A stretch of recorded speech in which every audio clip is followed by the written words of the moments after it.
Hello, everyone, ghouls and goblins, boys and girls, ladies and gentlemen. We're here to talk about Are You Afraid of the Dark?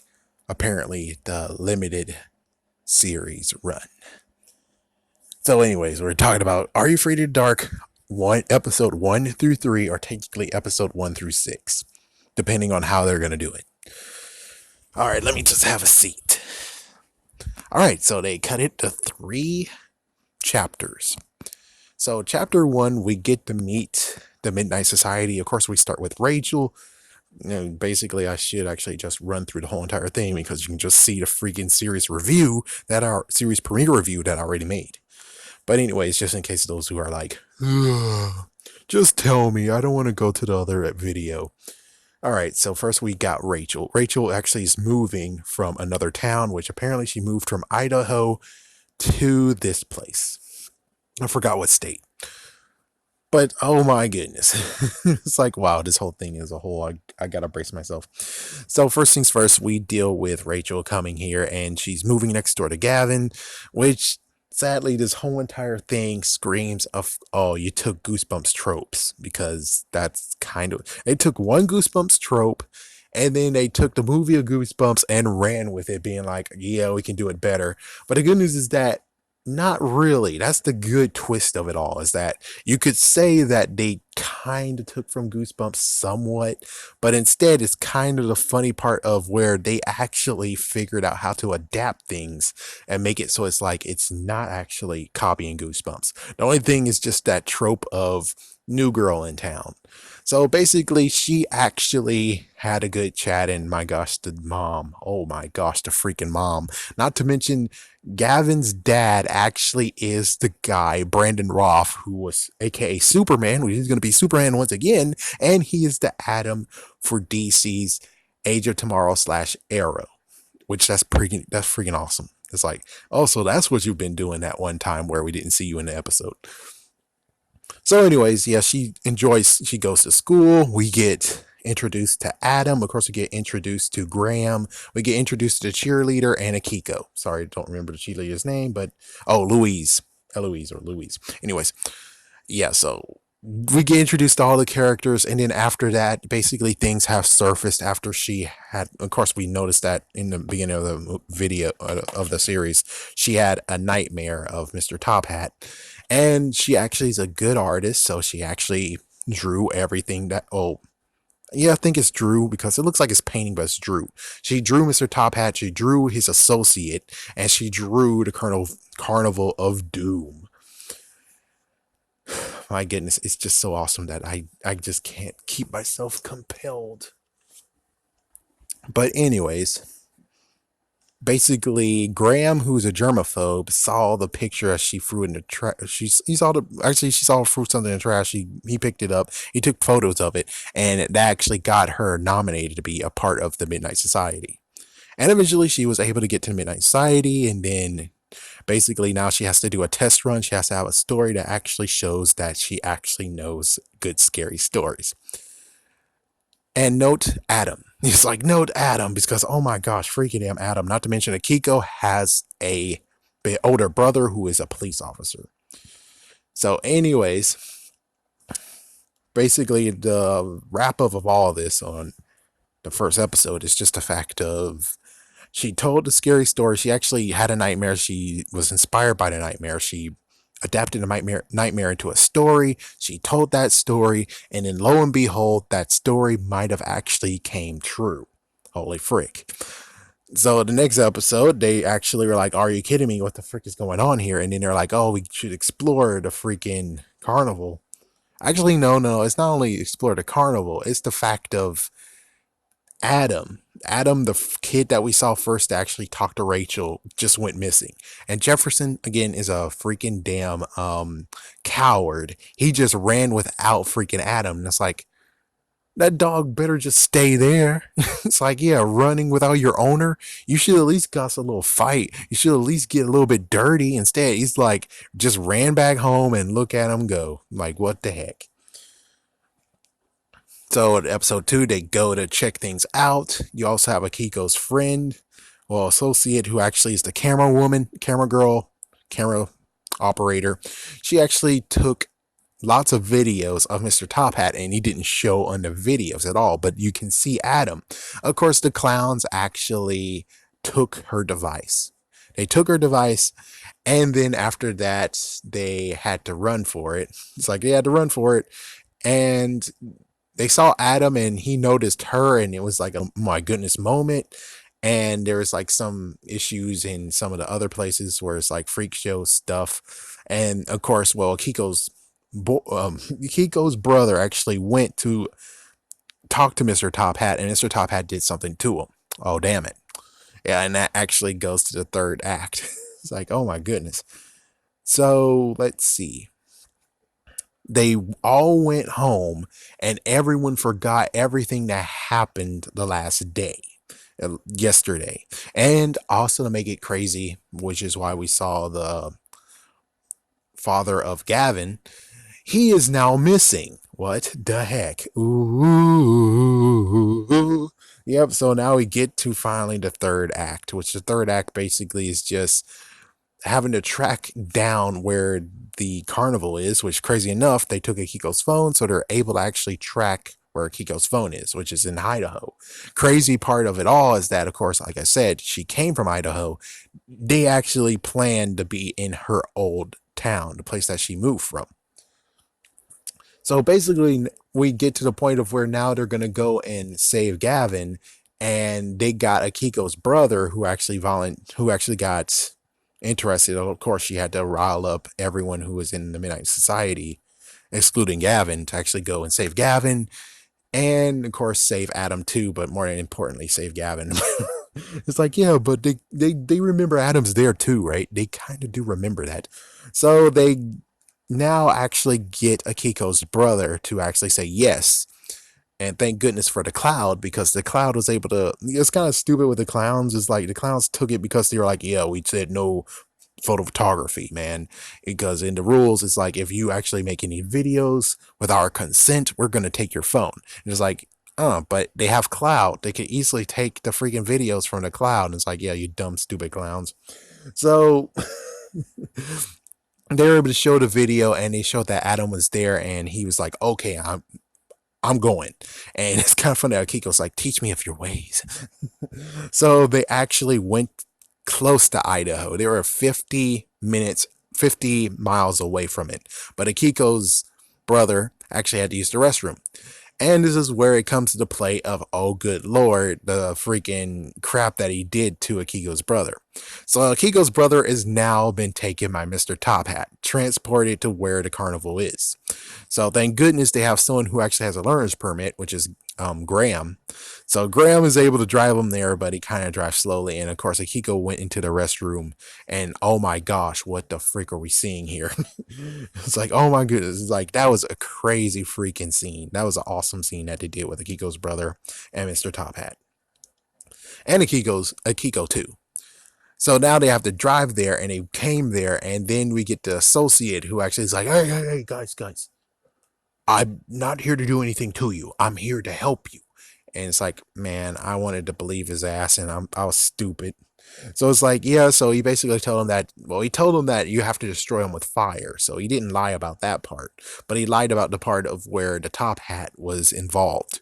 Now we got the story of what happened to make this person into Mr. Top Hat, aka Marcus Cochran. So Marcus Cochran had a not a circus, had a carnival. He wanted to be the carnival that's on the map, that actually is good, and he didn't want to hurt any person. So with all that said, well, his carnival, he rushed it. He was way behind. He rushed it, and America Round killed a family of 7. Technically, it killed a family of 6 with one survivor, which is a daughter, a little girl. So the little girl, we have no idea what happened to her, so let's continue on. So he actually had to deal with the devil, and apparently the associate had to deal with him too, I guess. And the deal was, he's going to have an awesome freaking carnival, and the carnival is going to be glorious. The people won't remember his carnival existed, but he'll last forever. He'll forever be immortal, as long as, siphoning stuff. As for the missing children, I'm not sure on that part. It's like, yeah, I'm not really sure on that part. I think that might be part of the whole draining becoming immortal thing. So now they go in, and thank goodness now they have the masks, because she was actually asking, when will I get one of those cool scary masks? He's like, you can't actually talk about that, but soon. So he gets to have the mask. And note, before Gavin was taken away and before anything, there was a little issue of where they were going to actually have a vote to kick her out. But Gavin actually comforted her and gave her a pocket knife. That's one thing that I do need to mention, because that was foreshadowed. But one negative comment is that they hinted at it too much, of being like, oh yeah, she has the pocket knife, don't she? Instead of actually just allowing us to watch, and she actually cuts herself free and there's the pocket knife. And it's like, oh man. And not to mention, that pocket knife scene needs to be mentioned, because Gavin actually said that someone who was a part of the Midnight Society before him gave it to him. So it's like, oh man, so it existed for years and years, meaning that we can actually connect it all the way back to the original series. Kinda. So that was awesome. That was awesome. That was in the second episode. And then we continue on with this, where they actually wear the masks and they go into the thing, because everyone's seen their faces before. And the clown that was in the booth was like, oh, nice mask. So apparently masks are allowed there. Okay, sure. Tick tock, tick tock. Sorry. That's overlapping something else. But my goodness. So they get in there, they have a plan. Someone's gonna shut off all the systems, and the other person's gonna go into Mr. Top Hat's private quarters. And well, the associate has the coin, so the coin can actually operate to get a vault thing or whatever. So after they did that, sadly Akiko's brother is there, and he has her phone, and it's like, oh damn. And well, all of them been caught now, and now it turns out that it was all a trap. And they tied her up, and they're about to cut her in half in the magic box with a chainsaw. So yeah, oh my gosh, hardcore. So it's like, oh man. And of course, insert pocket knife. She was able to get the pocket knife, and she was able to grab the scepter off out of his hands, and everyone snapped out of it. And it's like, run. Okay, here's negative comment number 2. So they all made it to the tunnel of love, but this time without the freaking boat. If you notice that in the promos of being like, we'll be right back, and they show that one girl gets, of course, it's the cheerleader, Louise.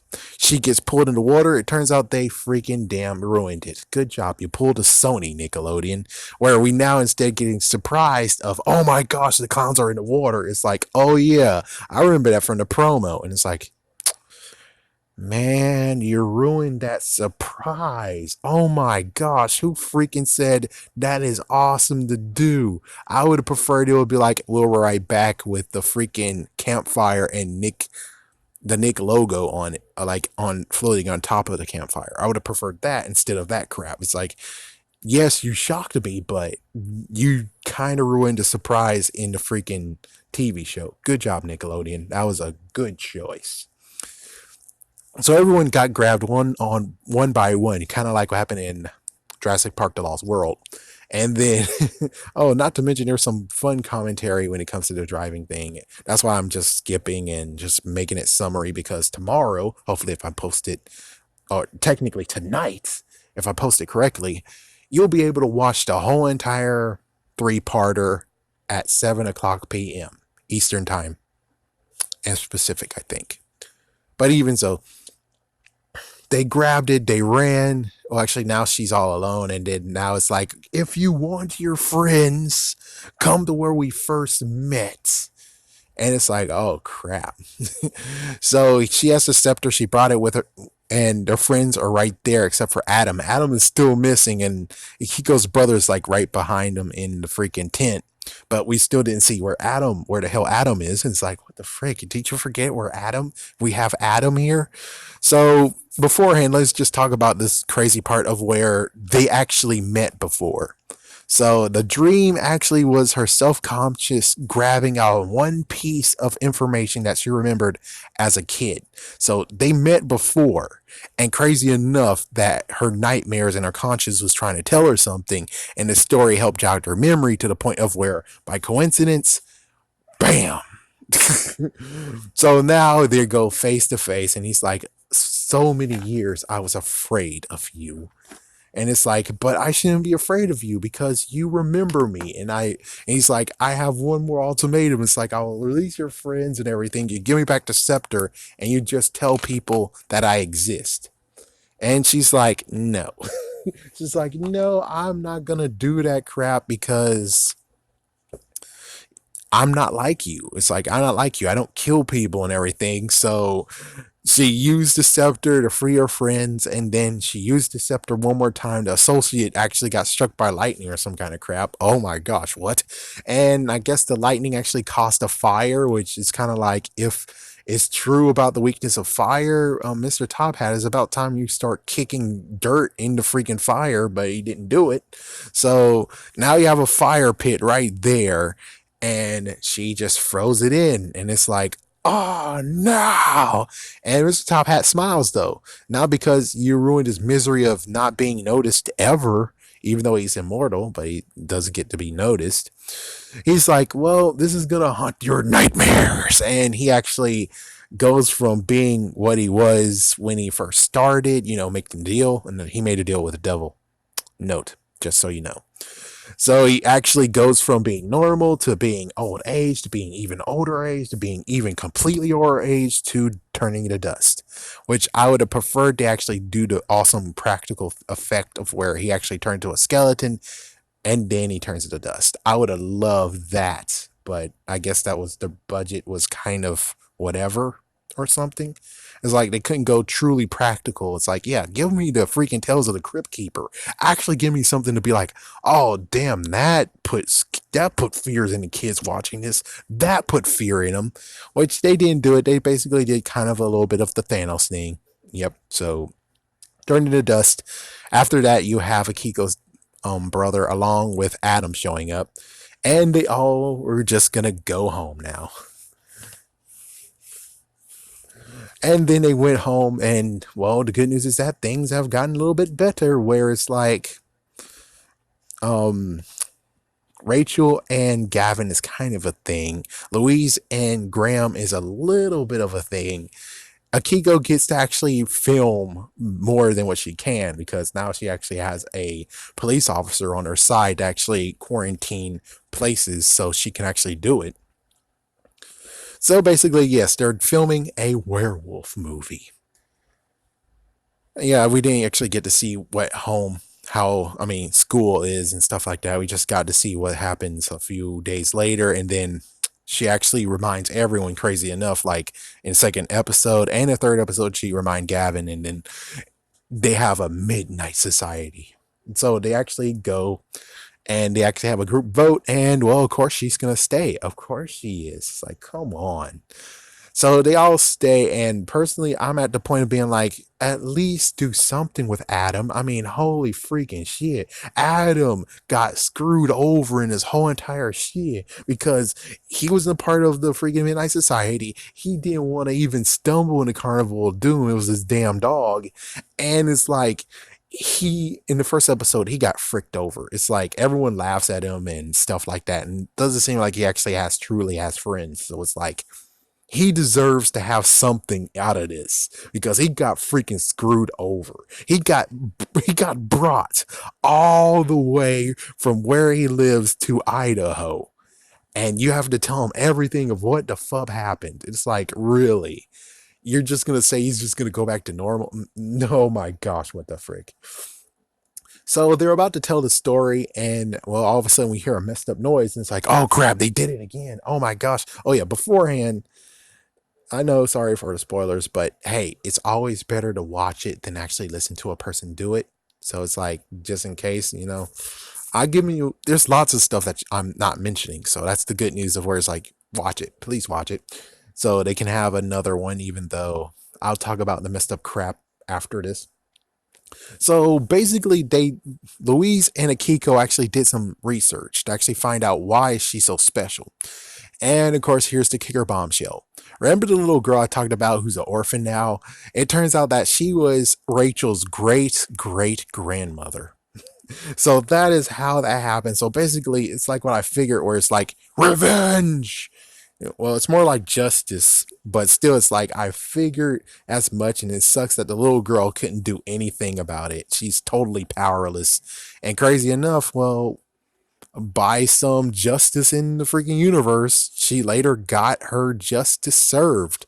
I mean, not to mention that she could actually had like Rachel could have a lot of cousins at this point. She could have had so many cousins, and well, you ended that, didn't you?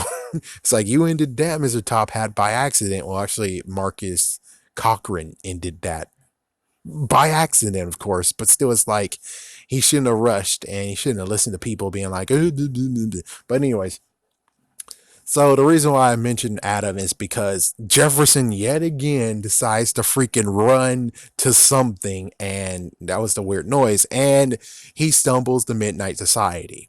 So Adam is most likely abducted into the Midnight Society now, which I'm like, he deserves it. I mean, seriously, he deserves something out of this. I mean, holy frick, he deserves it. Just like in Stranger Things, the boy, he deserves something out of this. And he doesn't get anything besides having a messed up mom who actually killed a Russian dude that was pretty awesome and won our hearts. Yeah, it's like his mom totally suck ass. And now what's even worse is that his mom taking him away and 11 away. I'm sorry for your spoilers, but taking him away now actually is gonna make the freaking damn whatever thingamabob and upside down world is like, well, we're gonna follow your ass instead of, oh, we're coming back for Thanksgiving and now here we go again. It's like, nope, it's gonna actually follow them to another city. Son of a bick. But thank goodness Adam gets to have this point, and I'm gonna just say a hunch of yes, he did. He's gonna be inducted in because come on, he's definitely deserves to have this. He definitely deserves it. Now about the messed up thing, and let me see how much time do I do. 22 minutes, damn it. Well, anyways, all I gotta say is when it comes to this series, it sucks that they actually were like, yeah, we're just gonna make it a Halloween thing, you know. It's gonna only be in October and we're not gonna make it ongoing and it's just gonna be an event freaking series. That's all it is. And it's like, oh, come on, guys. Really?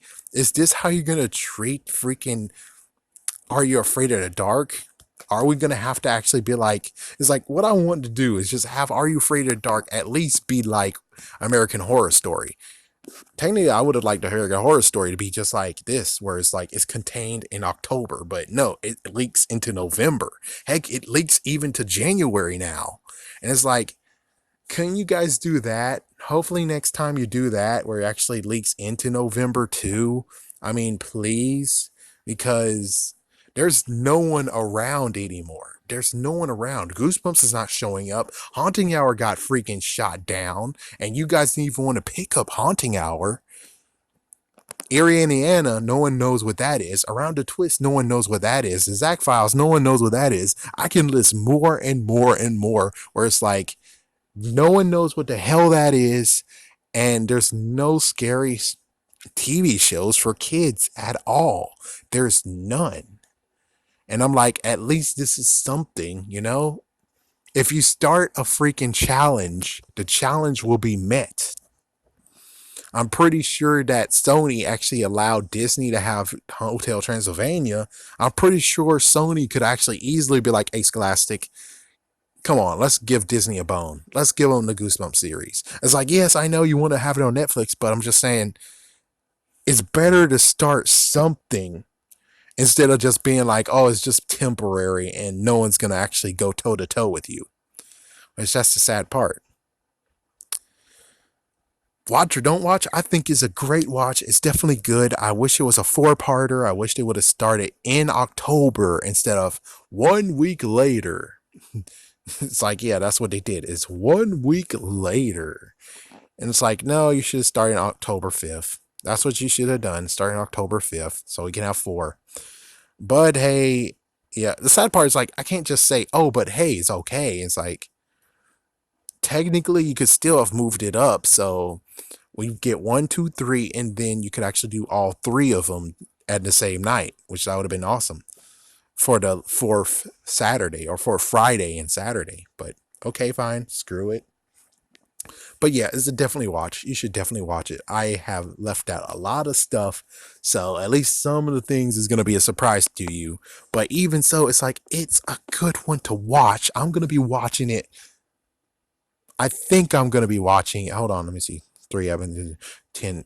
Yeah, I have nothing on Saturday, so yeah, I'm gonna be watching it again with the lights off and enjoying it. I wish they actually will have limited commercials, but I think they didn't even do it that time. They allowed that for the first two, but they didn't do it for the third. Actually, for the first one they did, but second two, the other two, no, they didn't. Anyways, yes, happy Halloween, folks, and definitely tune in tomorrow. Actually, tune in tonight. I'm gonna go.